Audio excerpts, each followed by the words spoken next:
দোস্ত কি শুনলাম এবার একটা গরু আছে, আমি তো শুনছি এবার একটা গরু আছে, নো কিছু ব্যবসা করে আর কিনা কোরবানি দেয় পড়ছে, বউ বলে মার্কেট তো করে দেন লাগবো।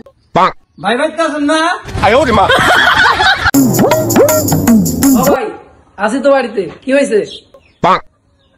শুনলাম আপনার বাড়িতে নাকি ভালো একটা গরু আছে, দাম দর ভালো রকম হইতেছে, আমরা তো ভাই গরুর দালাল, আমরা গরু কিনতে আইছি। ভাই গরু তো একটা আছে, আর গরু বাড়ি নাই, গরু আছে পালানে। পালানে আছে, তাহলে নন যাই পালানে যাই, আমরা গরু না কিনে আজকে বাইতে যাম না ভাই। ভাই ওই যে আমার গরু, ওই যে ওইটাই, এই যে এটা আমার গরু ভাই। গরুর স্বাস্থ্য ভাই ভালোই আছে বুঝছেন, তা কেমন কত দাম দর হইলে ছাড়বেন বুঝছেন ভাই, একটু কইলে ভালো হয়। দাম তো মেলাই চাচ্ছি, এখন আপনারা যেহেতু নেবেন দেন 3 লাখ দিয়ে এলাম। 3 লাখ টাকা না ভাই, 3 লাখ চান কে, দে 20,000 টাকা দিই ভাই, দে 20,000 দেনগা ভাই দেনগা, গরুর দাম কম ভাই এবার, গরুর দাম ভাই বাজারে খুব কম। গরু কিনে কাম নাই, ওই দামে গরুর বিচি কিনে নিয়ে যাওগা।